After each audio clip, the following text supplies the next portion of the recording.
Welcome back to my shop.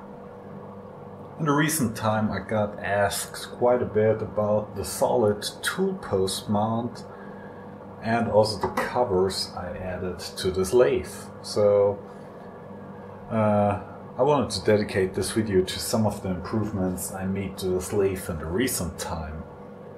Namely the solid tool post mount, the covers, the DRO, and also the Micrometer Stop down here. Let's begin with the most obvious, the solid tool post up here. Okay, I made this this replacement for the compound slide after I saw in one of Robin Renzetti's older videos his hard inch without the compound slide, and also I realized that the fixed position of the tool post, the quick change tool post, is very valuable. So I found a piece of steel in my scrap bin. This is just regular mild steel. I ground it to the same height as my compound slide, so I don't have to change the height on my quick change holders. And I mounted the 3-pound quick change tool post to it, and I locked it in position over here. The tool post sits on a threaded bolt with a fine thread that gets pulled down with this big nut up here, and it's secured against rotation by this plate with the 90-degree cutout. And to get some preload in the whole system, when I put the quick change tool post on there, I screwed the plate. I pushed the plate tight up against the tool post, screwed it down, removed the tool post. Then I took an indicator and I knocked this plate with a copper drift over about 0.02 of a millimeter in that direction. And then I put in 2 dowel pins. And this gives a very, very little preload between the plate and the tool post and locks it in place quite secure. So that's my solution. I didn't want to hard drill into the 3-pound tool post because there's a lot of moving parts. There is one moving part, but there is not much space around this large piston here where you can drill in. Just for you, I will take off the quick change tool post, and as I said, this is a fine thread, 10 by 1. The bolt is turned from some pre-hardened 42 chromoly material, and when I get the tool post off, as you saw, it's on there quite tight. It has a shoulder down here where the tool post can register, and I have as a second mounting point the plate over here, and the tool post gets pinched in between. The tool post block is bolted down with 3 6mm screws. I have one long T-nut over here and one T-nut over here for 1 screw. Over here it's obviously a long T-nut for 2 screws. And this bolt is only screwed into the block. It hits against the hard shoulder, so it tightens itself down quite good. And I'm very happy with removing the compound. I have this set up now for about 1.5 or 2 months, and I like it. It's very rigid. I can do things on this machine that I couldn't do before, like plunging with a wide form tool into pretty tough materials. I have some footage of plunging in titanium and also parting off of titanium parts. Okay, this is a 5.3mm wide form tool. It's ground to an angle of 14 degrees here in front, and we're going to plunge in straight into this piece of titanium. The finished part will look something like the other end of this piece of material. So we're going low speed and cutting oil.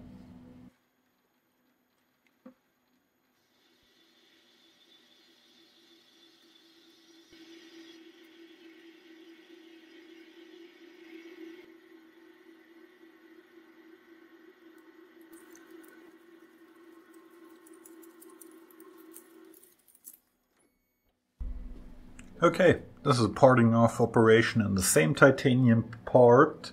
Now it's almost finished, so this should also go quite well. And yeah, I'm very, very close to the chuck.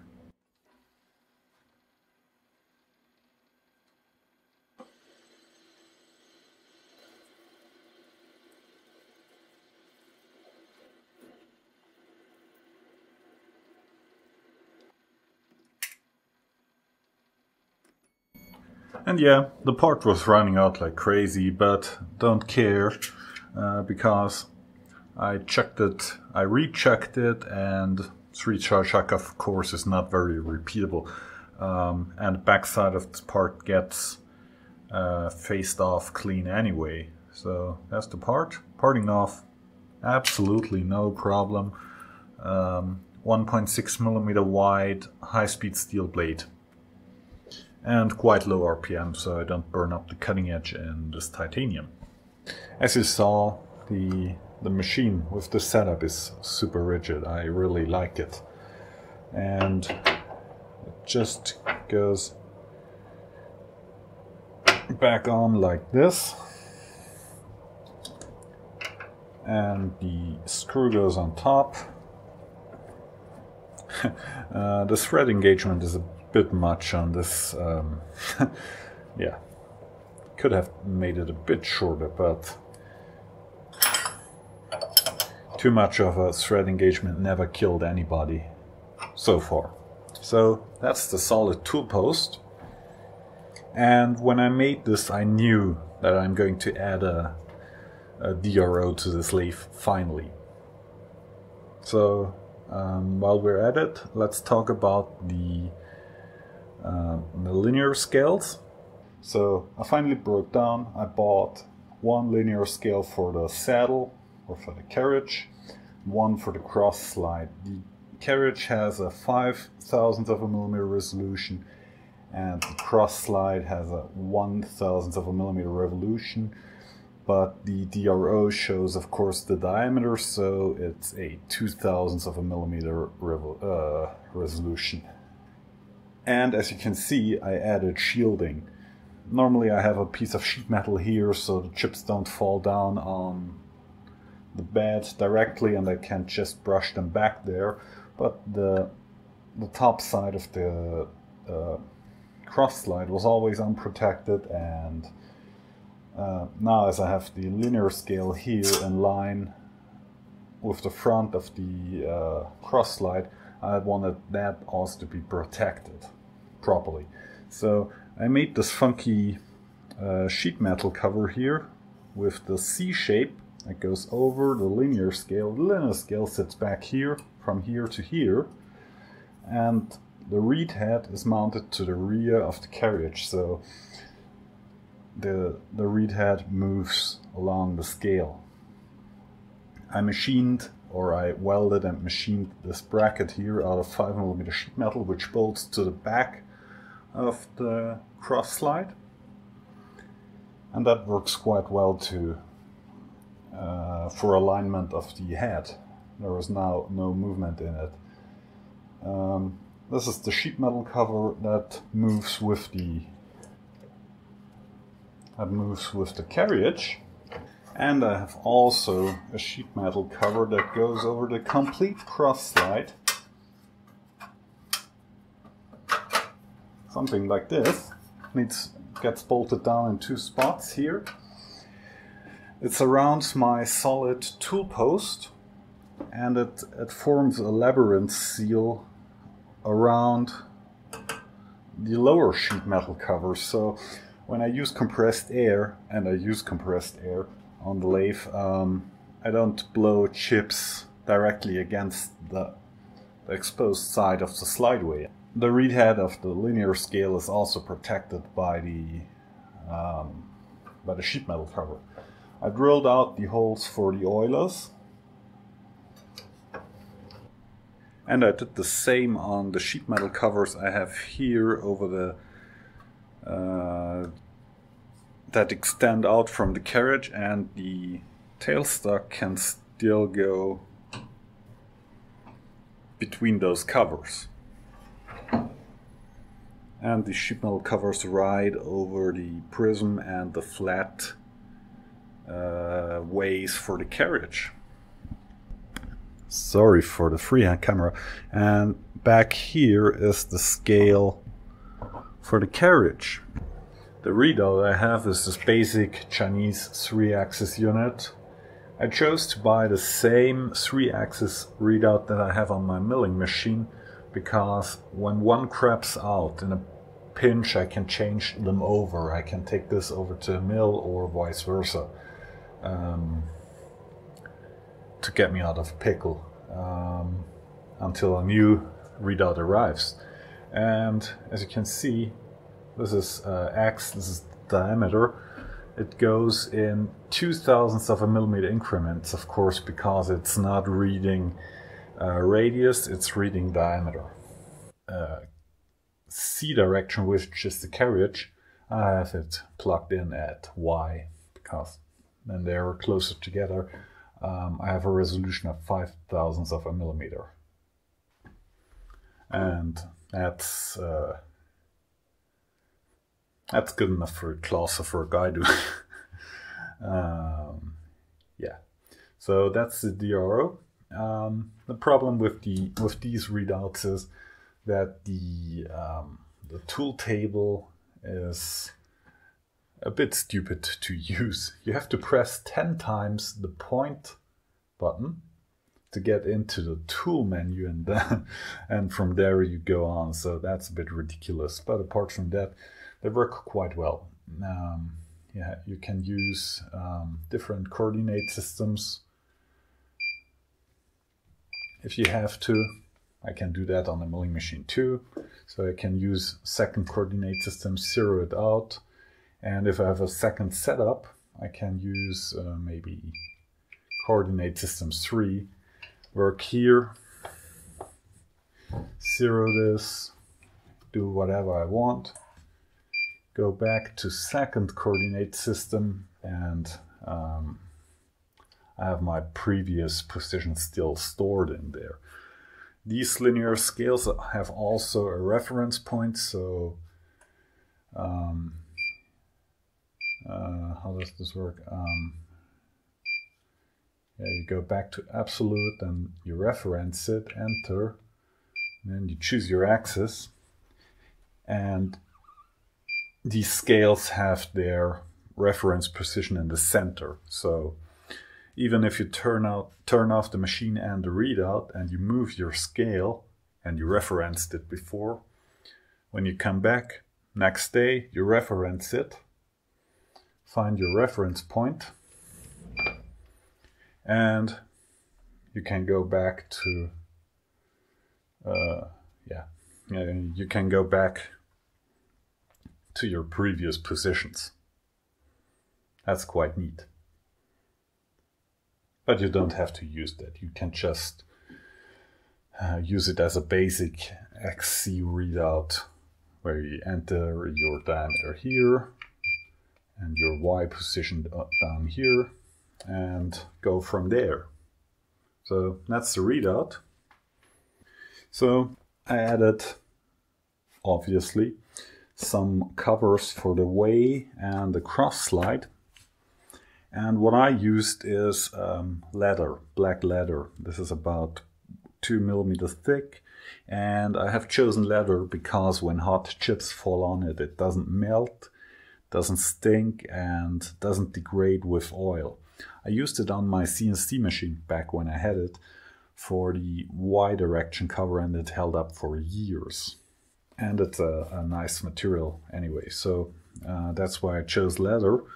Here it's just clamped to the cover of the carriage cover here with a strip of cold roll, and over here under the spindle I have a strip of black PVC with magnets in it, and I super glued the leather to the top of it. This is quite strong that way. And I machined some cutouts for the V-ways of the bed. And that goes just there, and it wraps up somehow under under the spindle and the carriage. And also I have these flaps here, so chips don't fall down on when I go in further, so chips and coolant don't get on my dovetail way down here. And also the flap in the back protects. There would be one way so chips can get in, so this flap covers everything up and chips and coolant just drip off the end. That's the leather covers, and these are the sheet metal covers. I have also a few photographs of this on my website, and I will put a link down in the description where I show you all this. Okay, I pulled back the leather cover, and now you can see my micrometer stop. And it's pretty, people ask me a lot about it, but there is nothing to it. It's really a simple design. I have a lever down here which is threaded on the end, and the nut is up here. And this lever just pulls a plate against the bottom of the V-way. You will see this when I take it off in a second. And the nut up here is, as you can see, it has a lot of play, and I made it that way so it's self-aligning, and it's secured against rotation with a single set screw that engages a small hole in the body of the stop. I just have to withdraw the set screw and unscrew this guy here. So I take out the nut. Here you can see the set screw that locks it against rotation. And in here is the hole which the set screw engages. The body of this of the stop is just machined out of aluminum with the 90-degree V-way, and the plate here is secured with 2 dowel pins against rotation like this, and it has a ledge on the end, and it's relieved in the center so it can actually clamp on the bed when this bolt is tightened. That's all that's to it. And in the beginning this was bigger, and I had a dial indicator in it and a hard stop, but the indicator directly under the 3-chart chuck was a bit of a problem because hot chips were always landing on it, and it took quite a beating. So I found this Mitutoyo micrometer head in my never finished projects box, and I remachined this block so it could take the micrometer head, and I'm very happy with it. It's quite nice to have a stop that you can adjust in 1/100ths of a millimeter increments. Ugh. It's a bit stupid to mount this thing. And to mount it, you just thread the nut back on, and you have to find the right position to lock it back in place. So, and as I locked the nut in a position so about, what's that, 1/8 of a turn on the handle goes from completely free to completely locked and not moving. And from here I can adjust my stop. So I use this quite a bit.